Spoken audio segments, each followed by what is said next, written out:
Hey everyone, and welcome back to Around the Cauldron. My name is Megan, and I am here to shed light on Wicca from a modern perspective. This podcast is produced every Monday, sometimes educational, sometimes philosophical, and always honest. So grab some coffee, pull up a seat, and join me around the cauldron.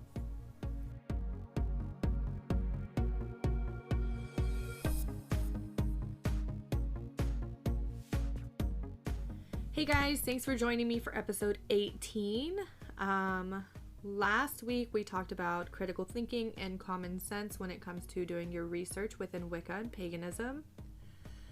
This week, I don't know what I'm going to talk about yet. I've got a few ideas floating around in my head, so this episode might be a little rambly and a combination of multiple topics. We'll get to why that is in a second. But before we hop into it, I just want to say hi to any new listeners out there. Hello. I'm glad you're here. I hope you enjoy listening to this podcast as much as I enjoy making it. Don't forget that you can leave a review wherever you listen to help other people find this podcast, and those reviews do help. Also, feel free to share it with your friends on social media or wherever you listen.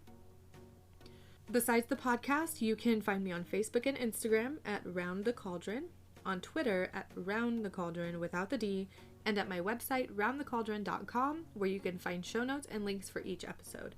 I also have a shop where you can get a tarot reading or one of my fancy and mystical crochet items. And lastly, you can help support this podcast for as little as $1 a month at patreon.com/roundthecauldron, where you can get exclusive patron-only perks. And don't forget about my giveaway. If you haven't listened to the last couple of episodes, and it is still currently May and June 2019, because, I don't know if you're listening to this in the future. I am giving away my Rainbow Chakra Meditation Shawl. So you can click the link in the show notes or go to roundthecauldron.com/giveaway and enter to win. I'm running the giveaway through Rafflecopter, so you will probably have to either create a free account with Rafflecopter or connect it to your Facebook. I just find that Rafflecopter is easier to handle the multiple entries, and it gives more options for the entries and doing entries more than once a day. And I am running it through June 29th, and like I just said, some of the entries can be done once a day. And the giveaway is open internationally, so don't worry if you're not in the US. You can still enter. So head to my website and check it out, and good luck. So I don't really have a full-blown topic for today. I've just been really busy, I guess. I mean, work and being a mom and being a kind of wife, I guess. Yeah. So, and I say kind of wife because me and my boyfriend have been together for, 2019. This year it will be 11 years, but we're not married yet. And there's a couple different reasons for that, but that's okay. We're not married yet, so a kind of wife. I will call him my husband just because it's been long enough. But anyways, I've got so much going on. We have so much work to do around the house. We're doing a lot of work in our garden. I mean, if you've listened to the previous episodes, in February 2019, we just moved, and we are now on a plot of land that's a little over half an acre, but it's terraced. So part of it is in levels, and a good chunk of it needed some work. But the people that lived here before us actually had a lot of really cool things planted. We found in the backyard on the upper level, there are 3 grapevines. We don't know what kind of grapes they are yet, that they didn't leave the tags there. There is a crabapple tree, which I found out what it was through a Facebook group that I'll actually link to, because it's a really good resource to have. It's a plant identification Facebook group, and you basically just post a picture in there with a general idea of where you're located. So like for me, I posted the picture and said, hey, I'm in Central Oregon. This is planted in the ground on the upper level of my property and I have no idea what it is. Please help. And so there's a bunch of people who are super knowledgeable about plant identification, and they were able to point me in the right direction and basically told me that they called it a magnus. They use the scientific names because it is an international group. So for anybody that's listening that's not in the US, if you've got plants that you need to identify, this group is a great resource. We also have on the upper level an apple tree, it's a hybrid apple tree. So we've been told that it's gonna produce 3 or 4 different kinds of apples. Now, I'm not sure if they're gonna produce this year, because based on the look of the tree, it's not that old, and I am not familiar with flowering trees and fruit producing trees at all. The only reason I know it's an apple tree is because the tags are left on it, and it's familiar to me from growing up in Southern California.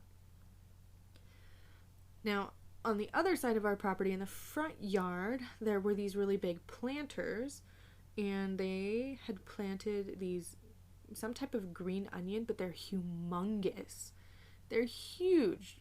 I mean, the leaves at the top are at least 2 feet tall, and they were just growing there. But with the rest of the work we're doing, I mean, I've planted a celery plant that we actually found growing wild on the back of the property. I dug it up and transplanted it.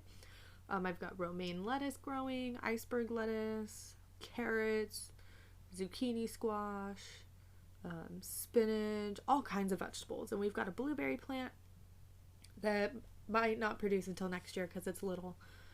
But we've been keeping up on all of that. The back of the property where the trees were, or where they are, there's also a lot of rose bushes, but the people before didn't keep up with it really. So there was layers and layers of dead leaves, and then with the winter it snowed like a good 4.5, 5 feet, and all of that stuff was just stuck underneath the snow. So we have a lot of weeding to do, a lot of cleaning up to do, and pruning, and just getting all of the stuff out from around the trees and the other plants so they don't get water starved by all the weeds. So my weekends are pretty full up. I am also recording an audiobook. I auditioned to record this audiobook, and they accepted my audition, so I'm recording that, and the full complete audiobook plus the editing and everything I am responsible for, and it has to be done by the end of May. So I've been working on that, and I've just been really tired, and I don't know what's going on. But yeah, that's a really long-winded way of saying that I just haven't had the mental capacity to sit down and really write notes about a topic. So I'm just gonna wing it today. I hope you guys don't mind. I thought about doing something sort of like a day in the life of a modern witch or whatever, but I'm really boring. I mean, I promise I'm really boring. I wake up at 5:30 in the morning. I help my husband get ready to get out the door because he sleeps like a rock and he doesn't wake up to alarms, so I have been his alarm clock for 11 years. I gotta get the kid ready for school. Sometimes in the morning, if I have time and I'm really feeling the energy, I'll pull a tarot card. I'll throw a crystal in my pocket or in my bra if I don't have pockets. If I don't have pockets in whatever I'm wearing that day to work. I drive 23 miles one way to work, and in the process I drop my child off at school for her before school program because school here doesn't start until like 9 o'clock and I have to be at work at 8. Yeah, so I drive 20 something miles one way to work all day, drive 20 something miles back, come home, do all the home stuff, dinner and whatnot. And I eat a different diet than everybody else in my house.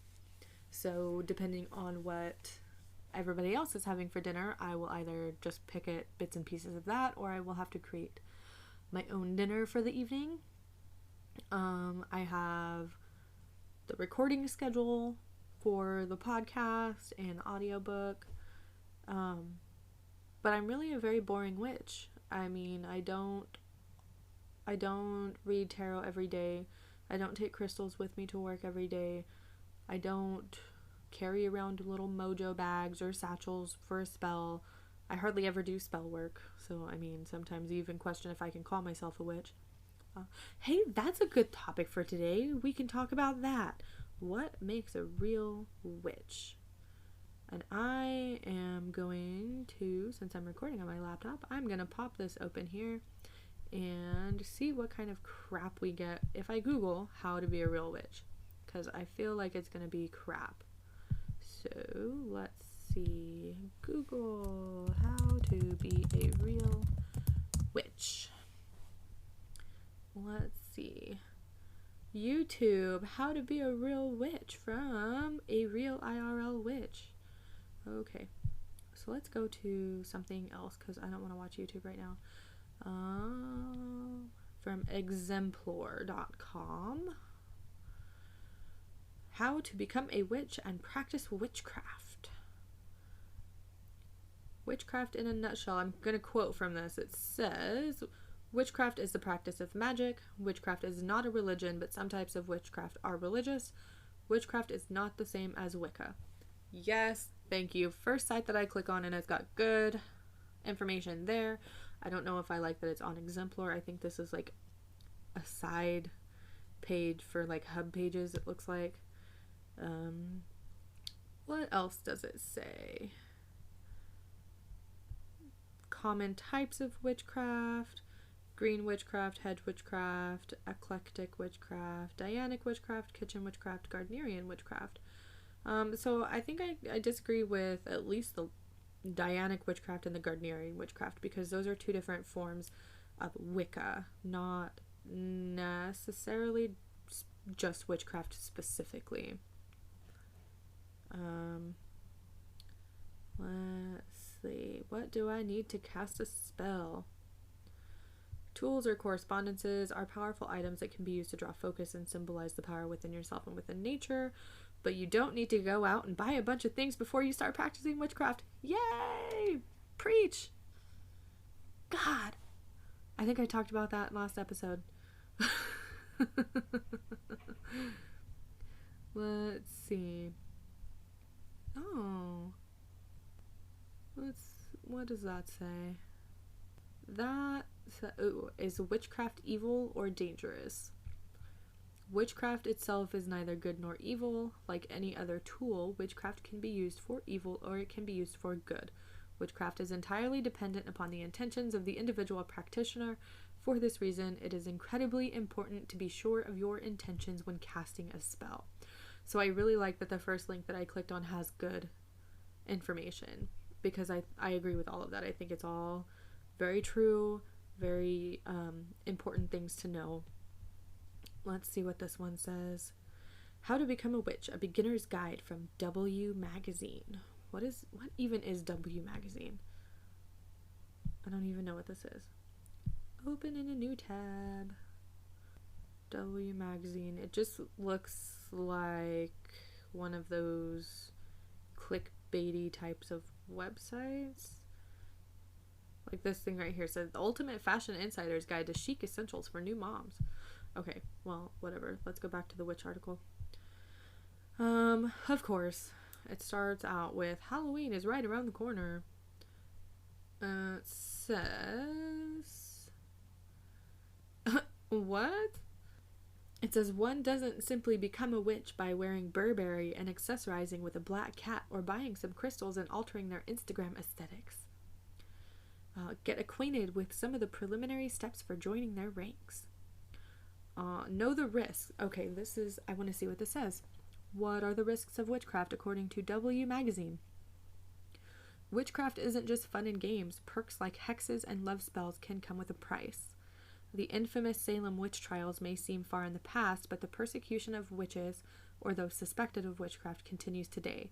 Despite the mainstream's growing fascination, the past few years have also seen a whopping 900% rise in...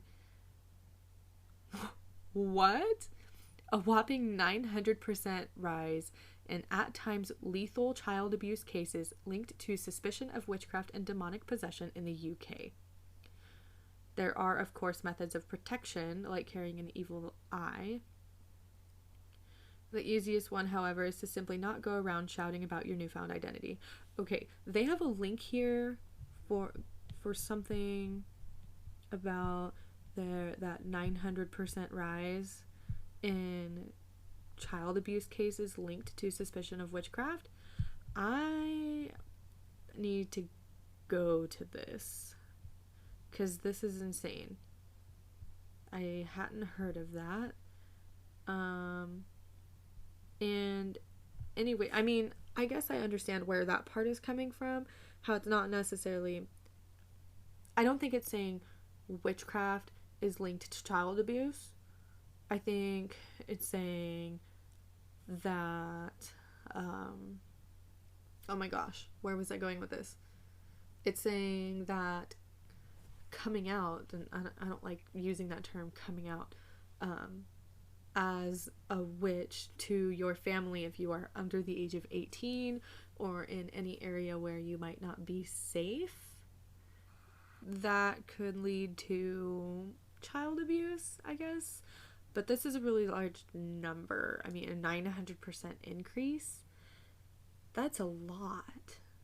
That's a lot. I need to check this out.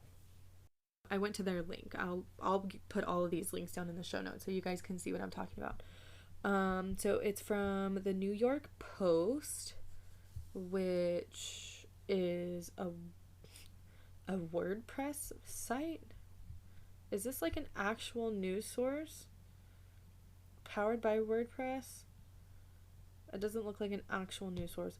Okay, so this says that, where did it go? Come on. Kids accused of witchcraft in UK drowned, slashed, and burned. It says thousands of children are being put through these horrifying exorcisms, and they are taking place behind closed doors in apartments, houses, and churches on England's streets. Yeah. Well, that's not where I was expecting this episode to go. But I guess that is a potential risk. Know that you are, like, know your surroundings. Know if you're in a safe place and around safe people that you can really share your experience with. But yeah, I mean, that's nuts. Let's see. Still from W Magazine, Choose Your Path gives types of witchcraft. There's no shortage of types of witchcraft. Get your bearings by having at least a basic understanding of the terms below. Let's see if they define these properly. So it gives a term of paganism. They say it is an umbrella term for religions other than the Abrahamic faiths of Christianity, Judaism, and Islam that typically places emphasis on the earth and nature. Its modern-day practitioners are known as neo-pagans. Yeah, I'd have to say I agree with that definition. It's fairly straightforward. Oh, and then it defines Wicca. It says Wicca is a religion that's perhaps the popularized form... Well, that doesn't make sense.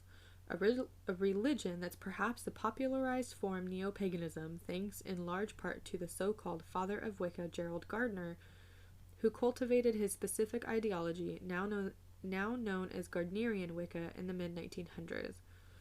Whereas witches are typically thought of as women, many Wiccans are men and worship both the god and goddess. What was initially thought of as an anti-monotheistic gesture, though, has more recently been criticized for espousing heterosexuality and the idea of a gender binary, which was, in part, what led to the emergence of Dianic Wicca in the 1970s. Yeah, Dianic Wicca in the 1970s, for those who choose to only worship the goddess and to do so only in the presence of women, a policy that's since proven to be problematic as many of its covens prohibit transgender women. Yeah. So that actually touches on a lot of very good points. And I think I agree that Wicca, at least traditionally, as far as I'm aware, has a really bad reputation for pushing a gender binary. And I don't think that really has a place in today's age, in today's culture, at least not from my standpoint. So that's why I consider myself a neo-Wiccan, because I am a modern Wiccan. I don't believe that there is a gender binary. I don't believe that deities are gendered unless they choose to present themselves that way. And I do have an issue with the covens of Dianic Wicca who refuse to allow transgender women to practice in their coven just because they are not anatomically women. That's a different that's a whole nother episode. Yeah, well, I mean, it looks like everything, I googled how to become a witch or how to be a real witch, and the things that I'm finding are fairly common, fairly true. Oh, let's see what this says. This is from a Wiccan site called wiccanspells.info. How to become a witch. And I find that most of the people that have a problem with the way other people practice are other witches or other Wiccans, which is really funny to me, I guess. I see it a lot. Oh, you're not a real witch because you don't perform a ritual every new moon, or you're not a real witch because you don't like crystals, you're not a real witch because you don't do divination. Ugh, shut up already. It's annoying. So anyways, wiccanspells.info, how to become a witch. The first step in becoming a practicing witch is to read. Here is a recommended book list. Ooh, let's look at the book list. Oh, and then it calls out, I also highly recommend my book for all beginners, as it explains how magic works and gives you a deep understanding of energy and witchcraft. Just toot your own horn there. Let's see. The Essence of Magic. There's some Scott Cunningham. Oh, she's lost credibility for me. Lost credibility for me because number 3 on her list is To Ride a Silver Broomstick, New Generation Witchcraft by Silver Ravenwolf. Nope.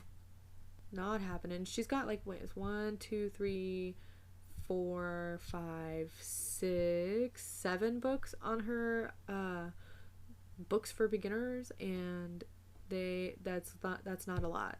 7 books is not a lot. I mean, you should always be reading. Let's see what else her site says. Oh, she recommends that you meditate if you're serious about becoming a real witch. She says meditation is a way to step away from your running mind for a moment, and in that silence, being able to go deeper into your soul. I promise I'm reading that word for word, guys. So, okay, I have a problem with this. First off, meditation isn't always about clearing your mind and not thinking at all. Sometimes it is just sitting in silence and letting your mind just go wherever it wants to go. Secondly, not everyone can successfully meditate. Meditation takes practice, it takes focus, and if you're like me, it takes a quiet space to be able to do it, and let's face it, I don't have that. I mean, I kicked my daughter out of her room to record my podcast, okay? I don't have a quiet space to sit and meditate for who knows how long. And if you have something like ADHD or ADD or anxiety or any other thing that makes it really, really hard for you to focus, and if you're a worrier like I am, sometimes meditation can be impossible. So meditation is not a criteria for being a real witch. She also says the next step to becoming a witch is to start gathering some witch tools. They don't have to be fancy or expensive. Making your own tools will help you connect with them. You probably want to create a space for your magic work. You can build an altar, yada yada. I mean, that's okay. if you want to have those tools, but witchcraft is not all about the tools. Not always. Sometimes all you need is yourself. So I do like that she says it doesn't have to be fancy or expensive. She says much of it was very DIY, collected in secondhand shops, or crafted from various items that she came across. I'm saying she, I'm assuming this is a woman. I hope I'm not using the wrong pronouns for that. So I agree with that one. If you want the tools and you have the means to get them, then go for it, but don't go out and spend a crazy amount of money all at once, because you're not going to need everything all at once. And that's basically it.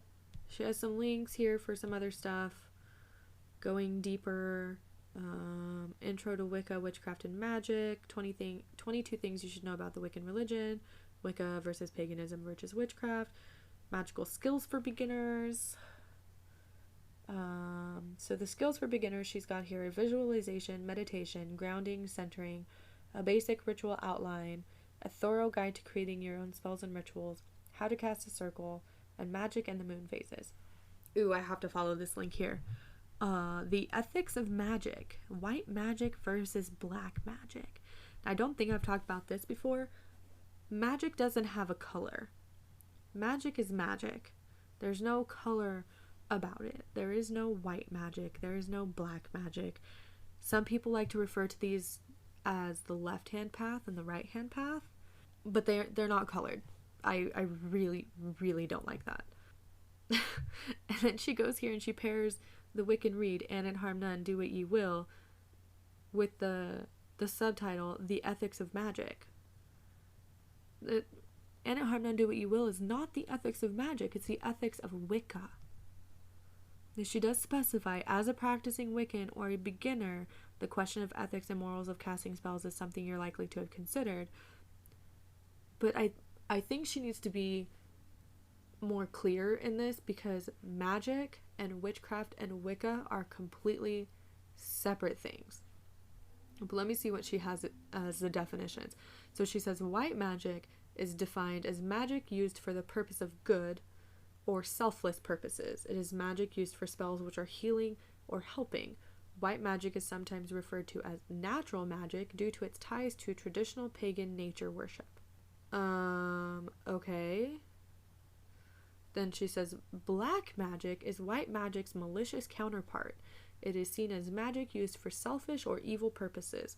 Spells such as those to achieve immortality, to raise the dead, or to manipulate or hurt others. In popular media, an association is seen between black magic, voodoo, and Satanism. Some people use the term black magic to describe any magic they don't morally agree with. What? No. Okay, so white magic is magic used for selfless purposes, while black magic is malicious and used for selfish purposes.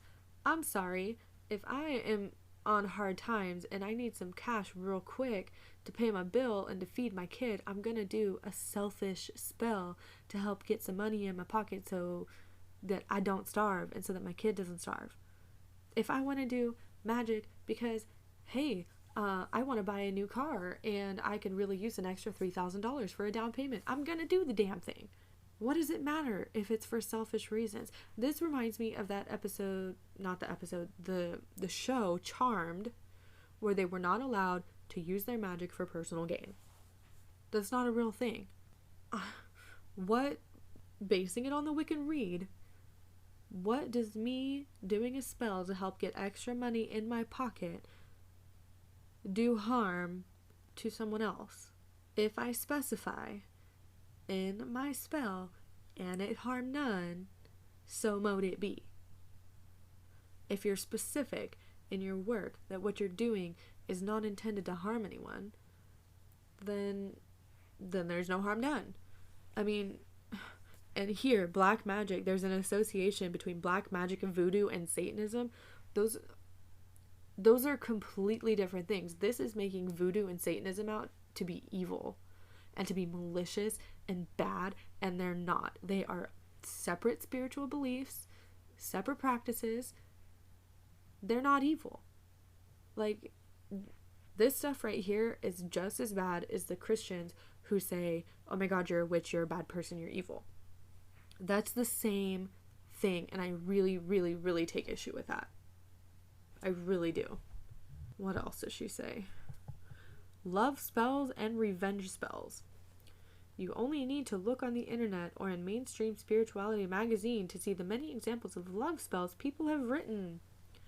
Love spells are popular, but are they ethical? Is it a black magic as you are trying to manipulate someone? Are you trying to change someone's views and manipulate their freedom? Or are you practicing a white magic as you are encouraging love?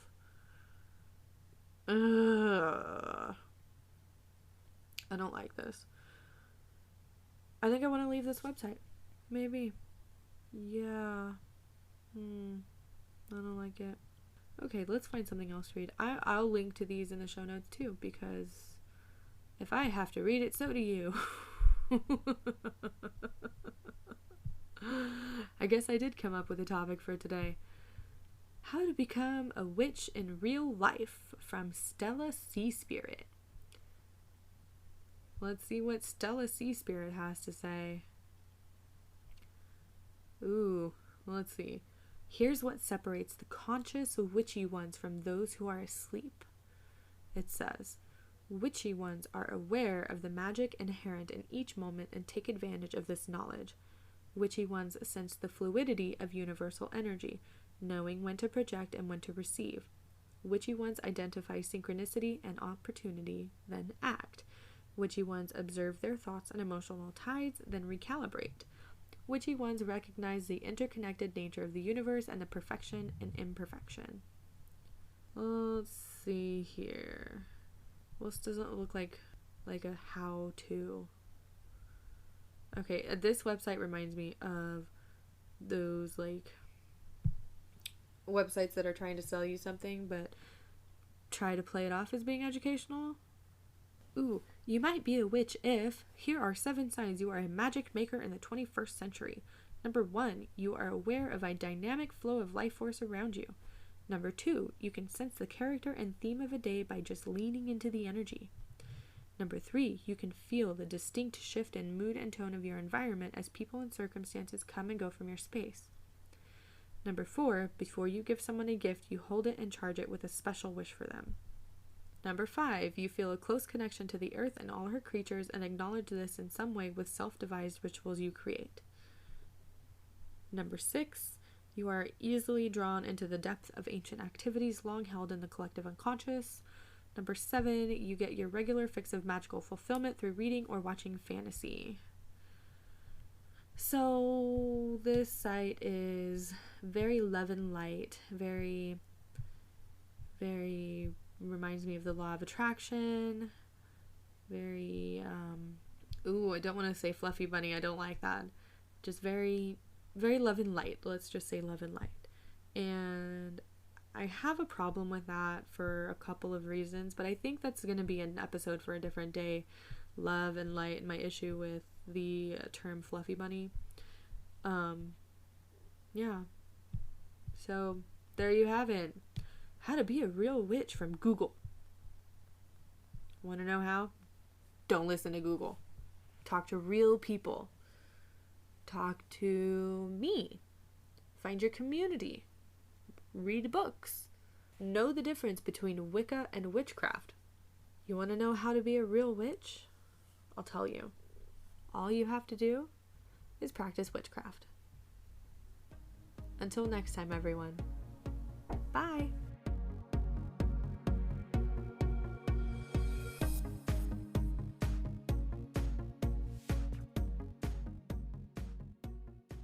So thank you guys for taking the time to listen to my podcast.